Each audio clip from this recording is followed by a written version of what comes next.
राजे निंबाळकर. धन्यवाद सभापती महोदय. मी या ठिकाणी 2024-25च्या रेल्वेच्या अनुदानाच्या मागण्यावर चर्चा करण्यासाठी या ठिकाणी उभा आहे.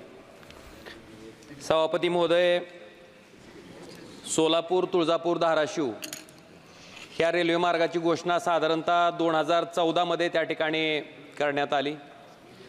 2014 पासून आता जवळपास 10 वर्ष ह्या रेल्वे मार्गाची घोषणा होऊन पूर्ण होत आलेत, पण म्हणावी तशी गती या रेल्वे मार्गाच्या बाबतीत त्या ठिकाणी दिसून येत नाही. महाराष्ट्रातील 3.5 शक्तिपीठापैकी एक असलेलं आई तुळजाभवानीचं क्षेत्र ह्या रेल्वे मार्गामुळे त्या ठिकाणी जोडलं जाणार आहे.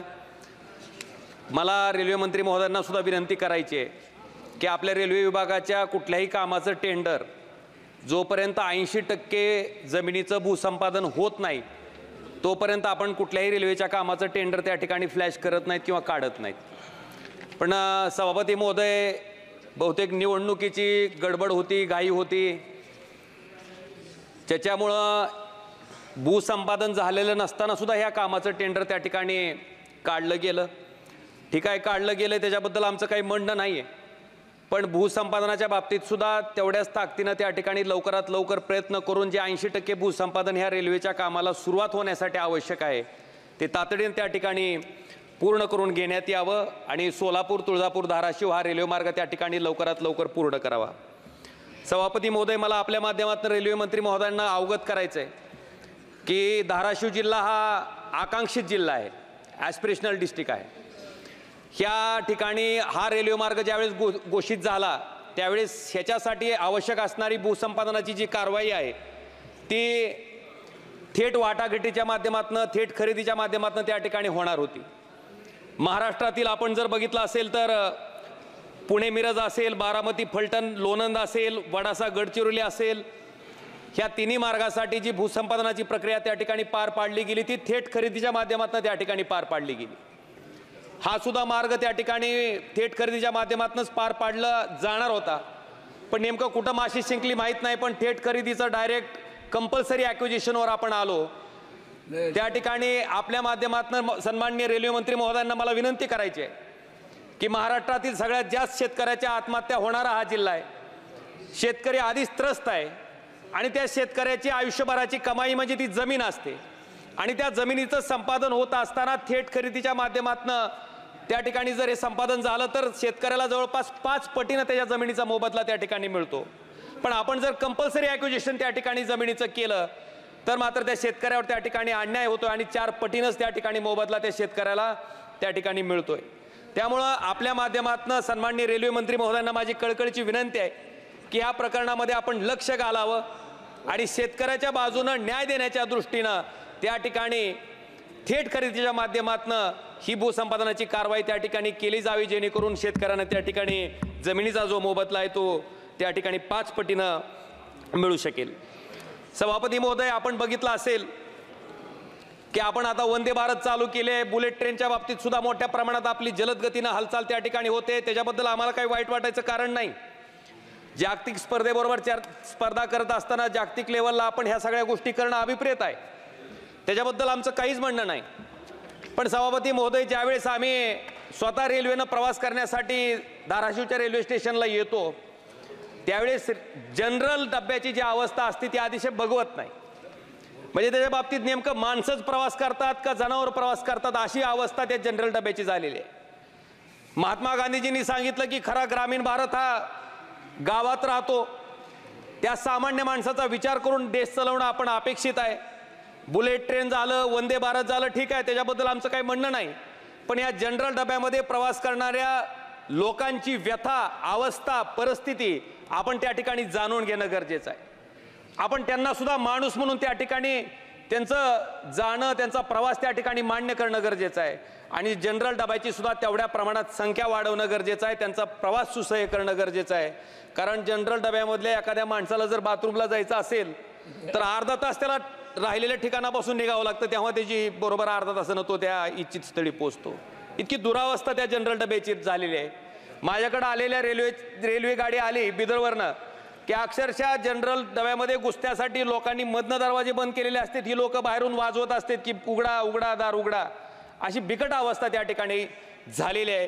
त्याच्यामुळं निश्चित वंदे भारत करा, बुलेट ट्रेन करा, त्याच्याबद्दल आमचं काही म्हणणं नाही, पण त्याचबरोबर ह्या सामान्य माणसाच्या जगण्याला सुद्धा, ज्याच्यामध्ये भारत देशातील फार मोठी लोकसंख्या कव्हर होते, त्या माणसाचं जगणं सुद्धा जनरल डब्यामध्ये संख्या वाढवून किंवा त्याच्याच बाबतीत काही इम्प्रूव्हमेंट करून आपण त्याचं जीवन सुद्धा प्रवासाचं सुसह्य करावं, ही सुद्धा विनंती मी आपल्या माध्यमातून सन्माननीय रेल्वे मंत्री महोदयांना करतोय।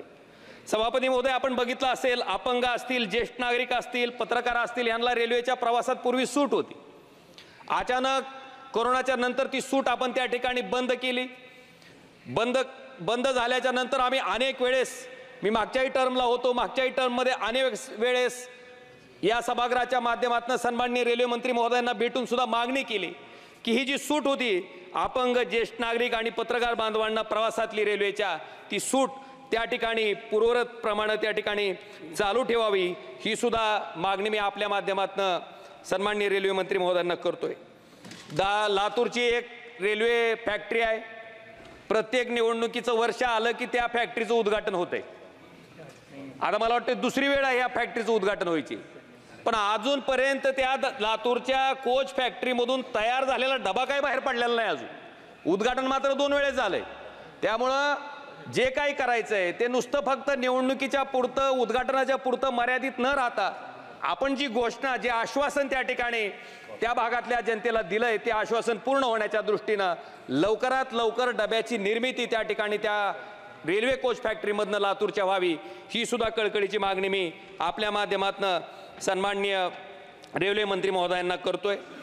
सभापती महोदय, आपण बघितलं असेल, आमच्याकडं पूर्वी नॅरो गेज होतं, ब्रिटिशाच्या काळापासून रेल्वे मार्ग होता। त्या नॅरो गेजचं रूपांतर त्या ठिकाणी ब्रॉड गेजमध्ये झालं।